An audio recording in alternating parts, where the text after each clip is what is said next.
Тэгэхэд яг гэхээр нөгөө эндээс аудит яг гаргасан л байна л да. Аудитын дүгнэлтүүдийг харж байгаа. Яг тоо хөдөлшгүй болох хэрэгтэй. За ямар үр дүн төрсөн юм? Ямар мөнгө нь одоо их сурвалжин ойлгомжтой байгаа ч гэсэн зарцуулалт хяналтанд тайлагналгүйгээр алга болчихсон.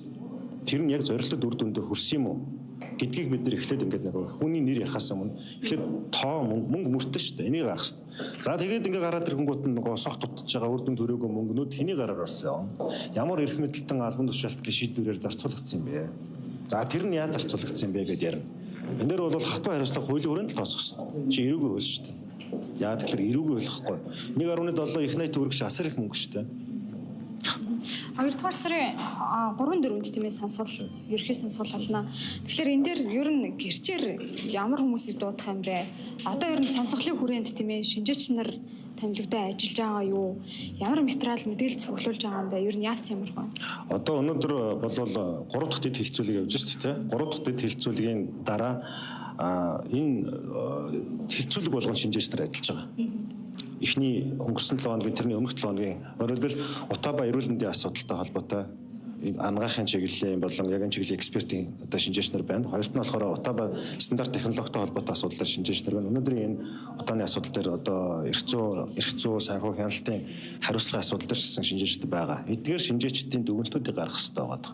Гэхдээ зарим тохиолдолд шинжээч дүгнэлт гаргахад бас их сурвалжууд дутуу байгаад байгаа. Ингээд 2025 оны 2 сарын 3-4-ний хилцүүлэг дээр энд яг эхлээд энэ нөгөө долгионд харуулсан ажлуудаа нэг мөр ингээ гаргаж ирнэ гэсэн. Ер нь бол миний бодлоор бол энэ улсын хурлаас төр хороо байгуулж ажиллах бах. Төр хороо байгуулад ямар албан тушаалтанд хариуцлага тооцох ёстой юм, ямар одоо санкцууд байгаа юм бэ гэдгийг тодорхой болгоно гэж үзэж байна. За энэний ард дээрээс жишээлбэл одоо гэрчийн асуудлууд дээр явагдах болов гэж бодож байна. Тэрс хэрэг одоо ингээд үүссэн ч гэдэг юм уу, яг асуудлаа ингээд томьёолоо тодорхой болгоод шахсан бичлэг шиг болгочоод энд ийм албан тушаалтан буруу байна гэх юм бол тэр хүндийн буруутайг нотлох, баримт цуглуулах зорилгоор гэрч цуглуулна шүү дээ. Амнаш одоо тэр асуудал нь бол процессын шатанд явж байгаа учраас өнөөдрийн төвшөнд хэнийг гэрчээр зүгээр асуулт асуухаар эрхлэх албан тушаалтнууд байна. Гэхдээ өнөөдөр ажиллаа хийж байгаа хүмүүсээс гадна чи 10 жилийн турш учраас энэ мөнгөний зарцуулалт чинь 10 гаруй жилийн үйл явц шүү дээ. Энэ 10 гаруй жилийн хугацаанд тухайн ишлэл 8-9 жилийн өмнө өндөр зарцуулалт хийчихэд одоо шилбэл ажиллах хийхгүй байгаа хүмүүс байгаа шүү дээ. Тэгэх юм бол тэр үеийн асуудал энэ ч өөр нөгөө гэмтрийн шин чанартай хэрвээ бүрэлдэхүүн үнэтэй гэж үзэх юм бол энэ дээр хуулийн байгууллагаар явах, гэрчийн мэдүүлэг авах бусад зүйлүүд болно. Санхүү болон хяналтын зүйлсийг ярьж штэ тийм ээ. Тэгэхээр түрүүн бол таас ярианда тэрбумаар тийм ээ одоо юм зүрсэн гэдэг их 80 дээр ч юм уу зүрсэн. Зүрж байгаа гэдэг асуудлыг түрүүн хүндсэн. Тэгэхээр ер нь санхүүгийн тайлан аудитын гаргасан дүгнэлт хоёр ер нь хэрхэн яаж зурж байгаа бай. За энийг бас нэгтгэх тийм ээ тооцоолох одоо ажлаас гарч ийн гэж үзэж байна. Тий одоо бид нар яаж тэ ингэх юм. Одоо энэ чинь ингээд яг мэрэгжлийн экспертүүдээр шинжээч тавьж штэ тий. Дараагаар нь энэ 3 дэд хилцүүлгийн үр дүнгээс хамаарат том сонсгол явагдана да тий. Том сонсгол дээр ч гэсэн хүмүүс нээлттэй ээлтүүд ярилцсанаа да тий. Эний дараагаар бидний бүхэлд нь санхүүгийн шинжээчдэр анализ хийх шаардлагатай юм байна. Болж өгвөл одоо олон улсын байгууллагаар анализ хийх шаардлагатай. Таны авсан одоо тань дээр ирж байгаа мэдээллүүд дээр ер нь санхүүтэй хяналттай холбоотой ер нь яг ямар асуудал дээр нь анхаарч харах хэрэгтэй гэж үзсэн. За яг хөө ийм байгаа. Одоо би танарт харуулъя л да. Одоо энэ шилбэл төрийн бодлого гэдэг энэ 18-аас 25 оны хооронд улсын төсвөөс 345.6 тэрбум төгрөг зарцуулагдсан байгаа. За тэнгууд энэ 82.2% гүйцэтгэлтэй буюу 276 тэрбум төгрөг зарцуулагдсан гэж байгаа. Тэнгууд Улаанбаатар хотын одоо агаарын бохирдлыг бууруулах чиглэлээр 243 тэрбум гэж байгаа. За гэхдээ энийг гүйцэтгэл нь хэдэн хувьтай тодорхойг байгаа. Жишээлбэл тий.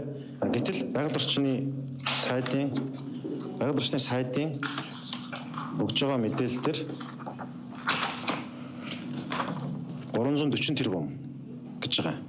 Гэтэл одоо 340 тэрбум энэ дээр 345 тэрбум гэж байгаа. Тэр ингээд нэг 5.6 тэрбумын зөрөө хишээл бол харагдаж байна. Энэ яагаад зөрүүтэй байгаа юм бэ? Гэхдээ энэ яг нэг зөрүүтэй байх шалтгаан нь цэвэр нөгөө байгаль орчны яам өөртөө холбоотой төсвүүдэд аваа явуулсан уу? Энэ улсын төсвөөс зарим нь тасна уу юу? Гэтэл энэ 5.6 тэрбумын зөрөө чи ямар учиртай юм бэ, тийм үү? Гингүүд энд Улаанбаатар хот дээр болохоор 243.6 тэрбум гэж байгаа. Тэнгүүд энэ ч болохоор нөгөө энийг эхнийх нь гүйцэтгэл нь 275 гэж хахад энэ жишээлбэл 276.3 тэрбум гэж хахад 1.1 хэдэн тэрбумын зөрөө дээр байгаа. Тэр энэ зөрөөнүүдийг яг ингээд аудитаас асуух гал байж байгаа л та. Аудитаас өгсөн одоо мэдээлэл дээр нь болох юм бол энэ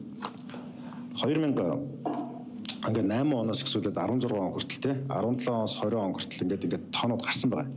А манай шинжээчдийн үзэж байгаагаар бол ямар ч байсан энэ одоо нийт одоо хугацаанд болвол 1.7 их найдын одоо нэг их найд 795.9 тэрбум зарцуулалт явцсан байна гэж үзэж байгаа. Тэгэхээр энэ тоо бол албан тушаалтнуудын эрх байгууллагуудын өгж байгаа тоон дээр байхгүй байгаа. Энийг хаанаас гаргасан бэ? Энийг манай шинжээчд гаргаж байгаа. Одоо энэ бүх нөхцөл байдлыг үзээд. Тэнгүүд ногоон хөгжлийн хурцгаар гэх төрөмс байгууллага шүү дээ. Тэр байгууллага чинь 20-д одоо юу вэ шүү дээ. 20 төрөмс байгууллагууд шүү дээ. Тэднийх болох юм бол энэс бүр 3 дахин илүү өндөр зардал гаргаж байгаа. Тэр төрөмс байгууллагууд нь болохоор ингээд 3 дахин өндөр зардал гаргаад байдаг. Шинжээчд нь болохоор 1.7 их найдын зардал гаргаад байдаг. Тэгээд албан ёсоор төрийн байгууллагуудаас юм яамдаас ирж байгаа төсвүүд нь илүү өөр 7-800 тэрбум асуудал гаргаад байдаг. Тэр нь ч одоо яг аль нь зөв юм бэ? Тэр аль нь зөв юм бэ гэхийн тулд энэ чинь одоо заримдаа энэ чинь сох дутаад байна шүү дээ. Тэгвэл тэр мөнгөнүүд хаана байгаа? Энэ бид нар эхнээсээ буруу мэдээлэлтэй байгаад байгаа юм уу? Эсвэл бол энэ тоогоо нэгтгэх гэдэг ажил хамгийн чухал байгаа гэх юм. Тэгэхээр энэ чинь одоо шууд ингээд авчиад 2 сарын 3-4-ний хилцүүлэг дээр орчихлоор ямар ч тодорхойгүй байгаа шүү дээ. Баахан үнэн зөв нь мэдэгдэхгүй тоон дээр маргалдах гэдэг шүү дээ. Тэгэхээр одоо энэ хилцүүлгийн ач холбогдол нь бол нээлттэй сонсвол ерөнхий хэлний сонсголоос өмнө энэ тоогоо ямарчсан тодорхой болгочих гэж байна. Тийм ээ зорилготой.